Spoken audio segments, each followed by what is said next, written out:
विद्यार्थी मित्रों, આપણે પ્રકરણ 14 જૈવિક અણુઓ જેમાં આપણે ગ્લુકોઝની બનાવટ વિશેની ચર્ચા કરી। આજે આપણે ગ્લુકોઝનું મુક્ત શૃંખલા બંધારણનો અભ્યાસ કરશું। ગ્લુકોઝને એક સંયોજન તરીકે એનો અભ્યાસ કરી અને તત્વોની ટકાવારી પરથી તેનું અણુ સૂત્ર નક્કી કરતા પ્રાપ્ત થાય છે C6H12O6। હવે ગ્લુકોઝનું બંધારણ કયા પ્રકારનું હશે તે નક્કી કરવા માટે વિવિધ પ્રાયોગિક પરિણામો મેળવવામાં આવ્યા અને પરિણામોના અંતે ગ્લુકોઝનું બંધારણ નક્કી કરવામાં આવ્યું। ગ્લુકોઝ છે એ આલ્ડિહાઇડ ક્રિયાશીલ સમૂહ ધરાવે છે। 6 કાર્બન છે એટલા માટે એને આલ્ડોહેક્ઝોઝ કહી શકાય। એને ડેક્સ્ટ્રોન એવા નામથી પણ ઓળખવામાં આવે છે। તો ગ્લુકોઝના વિવિધ પ્રાયોગિક પરિણામો આપણે જોતા જઈએ તો સૌપ્રથમ ગ્લુકોઝને HI હાઇડ્રોજન આયોડાઇડ સાથે ગરમ કરવામાં આવે તો N હેક્સેન મળે છે। ગ્લુકોઝ એટલે આપણે આ રીતે દર્શાવી શકીએ।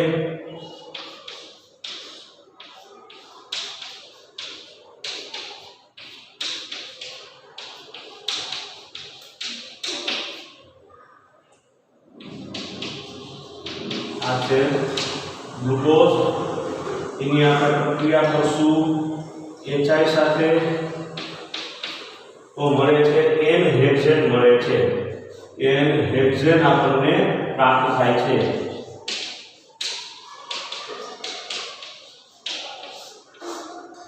તો N હેક્સેન એટલે કે 6 કાર્બન ધરાવે છે, એટલે આપણે એવા તારણ કરાવી શકીએ ગ્લુકોઝમાં આવી 6 કાર્બન ધરાવતી સરળ શૃંખલા હોવી જોઈએ। 6 કાર્બન ધરાવતી શૃંખલા હોવી જોઈએ। અહીંયા લખી નાખીએ કે આથી ગ્લુકોઝ 6 કાર્બન ધરાવતી સરળ શૃંખલા હોવી જોઈએ। ગ્લુકોઝમાં આવી રીતે 6 કાર્બન ધરાવતી સરળ શૃંખલા હોવી જોઈએ એવું આપણે તારણ કરાવ્યા છે।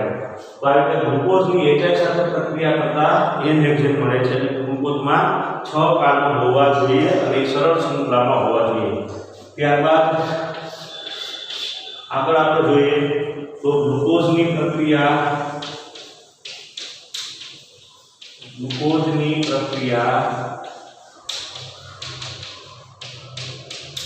હાઇડ્રોક્સી એમાઇડ સાથે NH2OH સાથે કરતા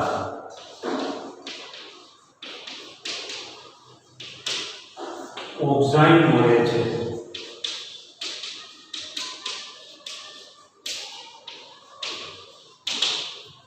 એટલે કે આ રીતની પ્રક્રિયા થાય છે।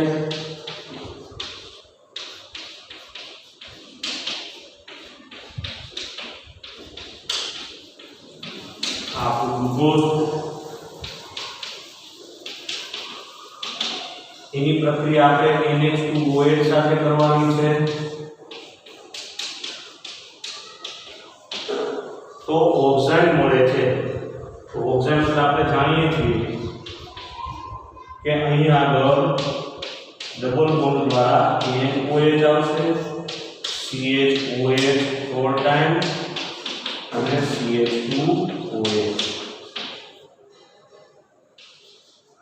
ગ્લુકોઝનો ઓક્સાઇડ મળે છે। આ એવું દર્શાવે છે કે ગ્લુકોઝમાં કાર્બોનિક કાર્બન હાજર હોવો જોઈએ તો જ આપણને ઓક્સાઇડ પ્રાપ્ત થાય। આ ઉપરાંત ગ્લુકોઝની પ્રક્રિયા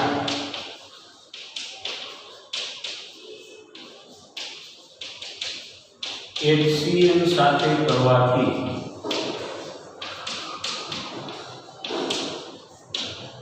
સાયનોહાઇડ્રિન મળે છે।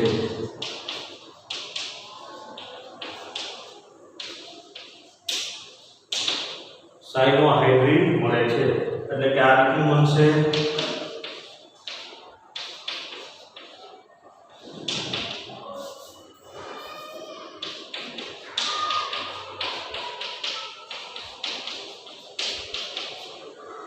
અહીંયા પ્રક્રિયા આપણે કરશું HCl ની હાજરીમાં HCl ઉમેરવામાં આવે છે તો સાયનોહાઇડ્રિન મળશે, એટલે કે આ રીતનું બનશે। અહીંયા આગળ આ CH આ O સાથે H જોડાઈ જશે એટલે OH અને આ Cl પણ આ કાર્બન સાથે જોડાઈ જશે બાકી જે છે એ રીતે આપણે દર્શાવી દઈશું આ છે સાયનોહાઇડ્રિન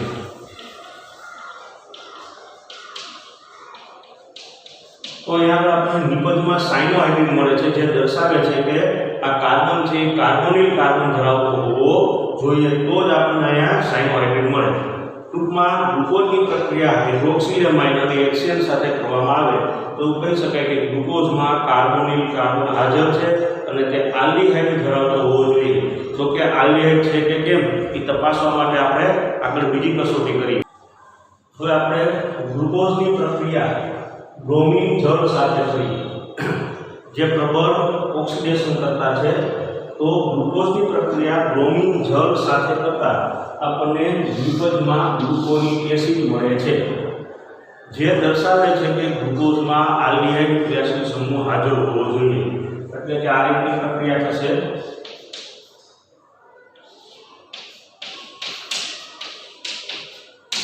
આ ગ્લુકોઝ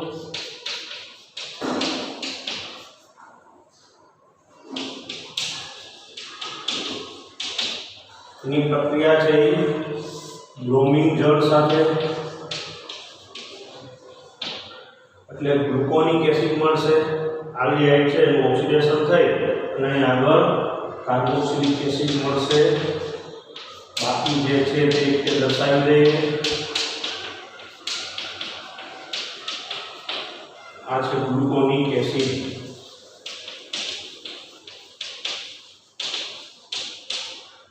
તો અહીંયા આગળ નિપજમાં ગ્લુકોનિક એસિડ મળે છે જે દર્શાવે છે કે ગ્લુકોઝમાં આલ્ડીહાઇડ સમૂહ હોવો જોઈએ તો જ બ્રોમિન જળ સાથેની ઓક્સિડેશનની પ્રક્રિયા થઈ અને અહીંયા આગળ ગ્લુકોનિક એસિડ મળે છે એટલે કે આલ્ડીહાઇડ ક્રિયાશીલ સમૂહ હાજર હોવો જોઈએ ઉપરાંત ગ્લુકોઝ છે તે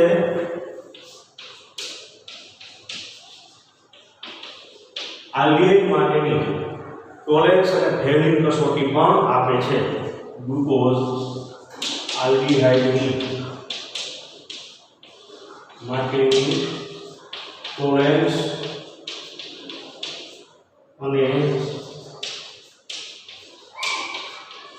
ફેલિન કસોટી આપે છે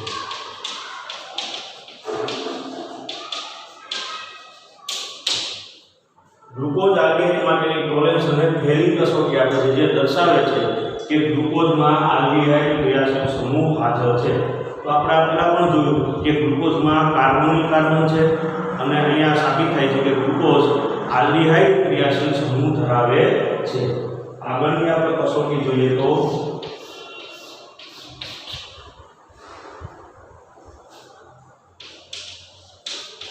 ગ્લુકોઝનું ખૂબ જ પ્રબળ ઓક્સિડેશન કરતાની હાજરીમાં જો ઓક્સિડેશન કરવામાં આવે તો ડાયકાર્બોક્સિલિક એસિડ એટલે કે સેકેરિક એસિડ મળે છે ગ્લુકોઝનું પ્રબળ ઓક્સિડેશન કરતા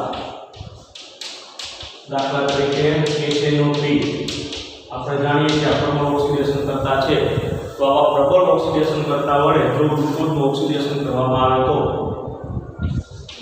સાથે પ્રક્રિયા કરતા ડાયકાર્બોક્સિલિક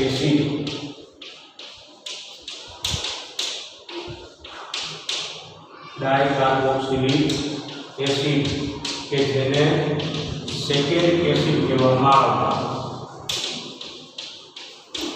મળે છે જે દર્શાવે છે કે ગ્લુકોઝમાં પ્રાથમિક આલ્કોહોલ હાજર છે પહેલા આપણે આની પ્રક્રિયા જોઈ લઈએ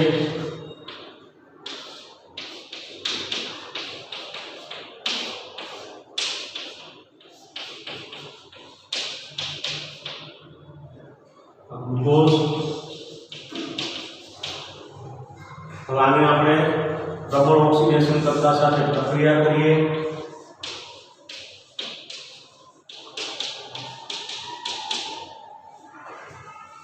તો આપણને પ્રાપ્ત થાય છે આ પ્રકારનું સંયોજન જેને સેકેરિક એસિડ તરીકે ઓળખવામાં આવે છે।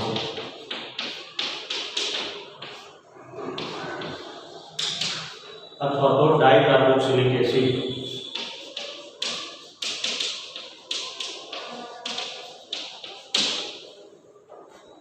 અથવા તો ગ્લુકોનિક એસિડ છે, હમણાં જેનું બંધારણ જોયું,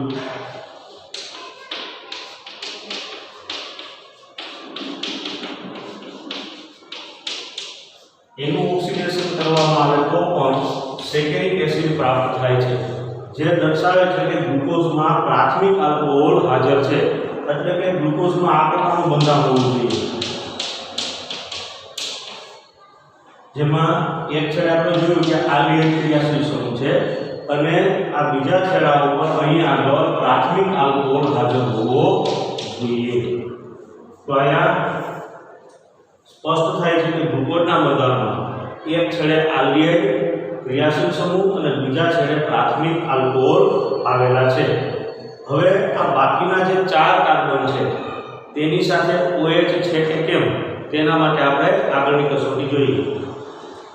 હવે ગ્લુકોઝની પ્રક્રિયા એસિટિક એનહાઇડ્રેટ સાથે કરવામાં આવે, એસિટિક એનહાઇડ્રેટ સાથે એસિટિલેશનની પ્રક્રિયા કરવામાં આવે તો પેન્ટા એસિટેટ, ગ્લુકોઝનું પેન્ટા એસિટેટનું સંયોજન પ્રાપ્ત થાય છે, એટલે કે આ રીતનું આપણને સંયોજન મળશે। આ ગ્લુકોઝ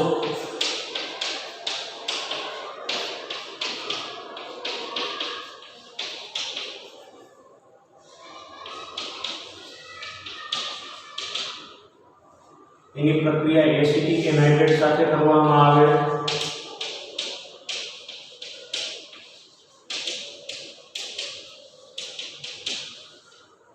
તો આપણને પેન્ટા એસિટેટનું સંયોજન મળે છે। આપણને અહીં આગળ પેન્ટા એસિટેટનું સંયોજન મળે છે।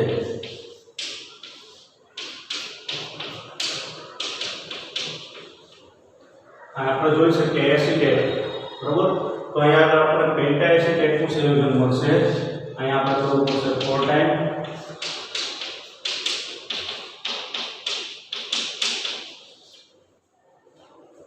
તો આ દર્શાવે છે કે ગ્લુકોઝમાં 5 OH હાજર હોવા જોઈએ, તેથી કહી શકાય આથી ગ્લુકોઝ 5 OH ધરાવે છે। આનો મતલબ એવો કે ગ્લુકોઝ 5 OH ધરાવે છે, પણ આ અગાઉ આપણે જોયું કે એક OH છે એ પ્રાથમિક આલ્કોહોલ તરીકે કાર્બનના છેડે આવેલો છે। તો આપણે ગ્લુકોઝના બંધારણમાં જોયું કે એક છેડે આલ્ડિહાઇડ અને બીજા છેડે પ્રાથમિક આલ્કોહોલ છે, તો બાકીના 4 OH છે એ દરેક કાર્બન સાથે જોડાયેલા હોવા જોઈએ, એટલે કે ગ્લુકોઝનું બંધારણ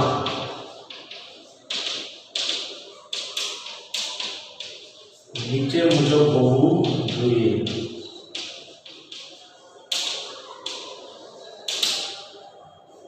આપણે દર્શાવે તો આવું હોવું જોઈએ કે આ CHO, આ 4 કાર્બન અને અહીંયા આગળ આપણે જોયું કે પ્રાથમિક આલ્કોહોલ આવેલો છે CH2OH, અહીંયા તો આ રીતે દર્શાવી દઈએ તો દરેક કાર્બન ઉપર OH આવેલા હોવા જોઈએ।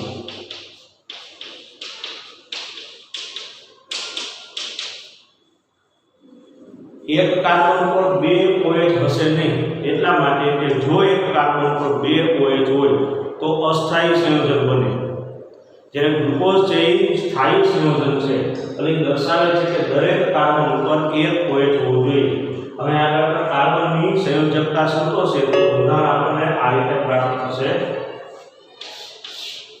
CHO, અહીં આગળ એક હાઇડ્રોજન જોડાઈ જશે CHOH,